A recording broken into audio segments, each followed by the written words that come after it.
Program, a 2-hour show from 12 to 2 every weekday. Tomorrow, don't forget, it will be Josh Brown of Nakahoma Nation. He joins me to talk all things Braves, and we haven't talked NASCAR that much, but Jerry Bonkowski couldn't make it last Monday, a rare miss for him, but he will be back on Friday to talk about the motorsports world. The motorsport, being Paul Harvey right here. Let me talk about the baseball world. Specifically, the local baseball world. Specifically, the Bristol Pirates actually won a game. 11-6 over the Elizabethton Twins. Pirates now 2-6. Twins 4-4 in third place, actually. An 11-6 final over in Elizabethton. Game took almost 4 hours. Well, 3:39. 11-6. Yeah, I mean, you get these rules out there, and then they want to go in where, we're going to have a bunch of relief pitchers and all that. Consider that. Why would a game like this take this long? Well, how about this? You have a grand total on both teams of 6 pitching changes. And of them, let me get this here. 1, 2, 3, 4, 5 of them are made mid-inning. And so when you get the DH, there's nothing to do that. I mean, at least you have the natural progression of taking somebody out with a pinch hitter, and then you don't have to depend so much on, pitch counts and all this. And like I said, I thought with Hicks, Jordan Hicks, Dan Patrick's statements before this program were just brilliant, where it's like, look, now you're not developing pitchers right way. You just have Hicks blow out his arm, give him Tommy John surgery, and then, what, he's going to be a junk baller or something? I mean, this is ridiculous. He's absolutely right. One guy, though, a couple of players, the third-round pick of the Twins continues to impress, and that is their shortstop Spencer Steer from Long Beach, California, by way of the Oregon Ducks. He had a 4-hit day against the Bristol Bucks. His average now 412, which is quite the average to go against a Pirates farm club. If you're from Pittsburgh, you might get that. He's hitting 412. Okay, there you go. Anyway, Steer, he was the Elizabethton Twins shortstop, 4 for 5. Like I said, Ray Smith kind of did not think that he would stick around that long, so see him while you can. Meanwhile, the Pirates star, probably in this game, you might want to look at their catcher, and that's Eli Wilson. Now, Wilson was selected in the 18th round this year out of Minnesota. And he had a couple of hits, 2 runs scored, and an RBI, hitting third in the lineup. Meanwhile, another player was Francisco Acuna for the Bristol Bucks. Acuna, who is from Colombia, and a diminutive second baseman, only 5'7", 150 pounds. But he had a couple of hits and drove in 3 runs to raise his average up to 211. So the 19-year-old middle infielder with a nice day. That size, it's kind of, and that average, to tell you the truth, it's kind of difficult to believe that he would be a big prospect. But hey, 2 runs, 2 hits, the RBIs, what can you say about it? So anyway, the Bristol Pirates, their record now 2 victories against 6 losses in Appalachian League play. Johnson City Cardinals had I thought, but it's just the way that Appalachian League baseball is played. Oh yeah, we can name the starter, but he's going to be in there for 4 innings, and then it's up to the bullpen, and who knows what in the world is going to happen. And so Francisco Justo looks like a real good starting pitcher for the Johnson City Cardinals. 6'4", righty from the Bronx, struck out 7, gave up just 1 hit over 6 1/3. Left with a 2-run lead. Reds come back against the bullpen, win at 6-2. Is baseball played as well as it was when starting pitchers, the hoss was that, hey, you got to learn how to pitch here. You got to learn how to go 9. You're our best pitcher. We want you out there.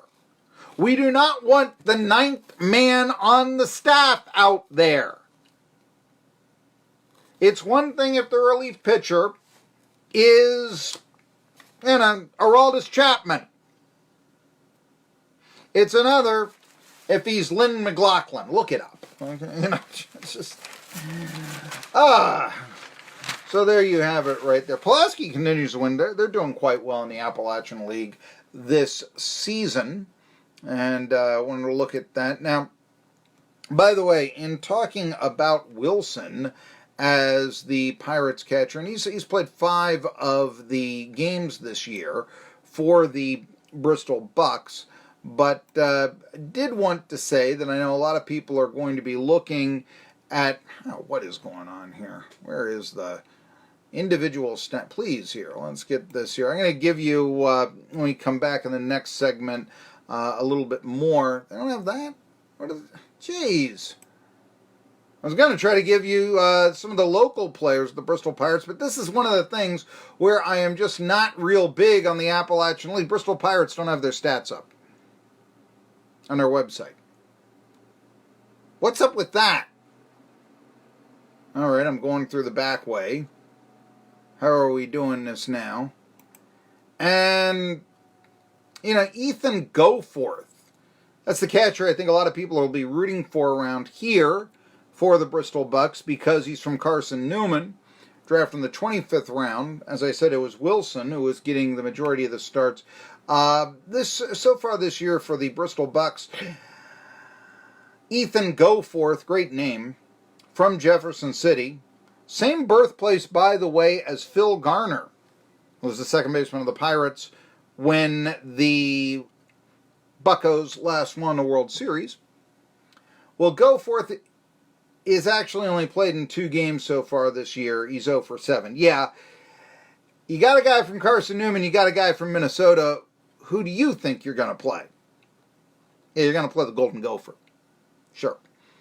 Especially when he gets a couple of hits in a ball game and, Goforth's 0 for 7 with 3 strikeouts. So he's kind of struggling in his first 2 games, but then again, it's 2 games. So there you go. Anyway. But that's the Appalachian League look here for today. And let me go look up this new. What are the schedule here today in the Appy League? So if you want to go out and see some live baseball here, not that they're sponsoring us, but Elizabethton is hosting the Bristol Bucks. Remember, they're all 6:30 starts now. Greeneville Reds, they host the Johnson City Cardinals. I think Pioneer Park's the nicest park in the Appy League. I think that, let's see here. Then Pulaski is host Princeton. You're not going there. You're not going to Bluefield. I mean, come on. Unless you're... So, you got 4 games in the Appy League day. Bristol, Elizabethton, Johnson City, Greeneville. Those are the games. The Kingsport Mets, somewhat surprisingly, maybe 6-3. But they've got the... I'll say this about the Mets. In terms of the manager, Rich Donnelly, not a spring chicken, but I mean, he was not that far off of being a Major League Baseball third base coach, and he was all coaching the majors for a long, long time. And then Mariano Duncan on his staff. They've got the biggest name manager and coaching staff this year in the Appy League do the Kingsport Mets. Danville, not a surprise, leading Pulaski by a half game in the Appy League standings. Why is it not a surprise? Because, like the Elizabethton Twins, the Minnesota Twins, the Atlanta Braves, weight the Braves a little bit higher than their competition in the Appy League. There you go. So, finally did, though, find the stats of the Bristol Pirates on the world's slowest computer. Oh, baseball, I guess there's talk. The big story here, I know, just to complete this, and I want to switch to the majors. I know that home runs are going at a record pace. Rob Manfred has admitted that the ball is juiced. Evidently, the pill in the ball has more rabbit in it, and the seams are sewn a different way or something like that. Yankees have hit home runs in 29 straight games. That is a record. You know what? I'm not blaming a lively ball so much for this. I think it's just the way baseball is going. You got launch angle, you got guys who are free swingers who no shame in striking out. Home run or nothing, playing it like Rob Deere. Yeah, that's the modern day ball player. You can tell me all you want to about the rabbit and the ball. I think that has more to do with the increase in home runs than anything. And I'm not sure that it means that it's a more fundamentally played game. Look, You can put the shift on, and who bunts against it anymore? Oh, you can give me some examples, but it would seem like if more people did that, the shift would end real fast. You get doubles out of it. People have. But doubles don't pay like home runs. Yeah. Boy, there are a lot of troubles right here and all this. I just, the players' union in the media gets so much protection, and it really shouldn't. No. Of course, then again, owners could pay for things like innings pitched and contact hitting and all that good stuff, and you get the idea that the future analytics heads and Moneyball people will be doing that. Or at least they should if baseball is to survive. A Happy Box meal.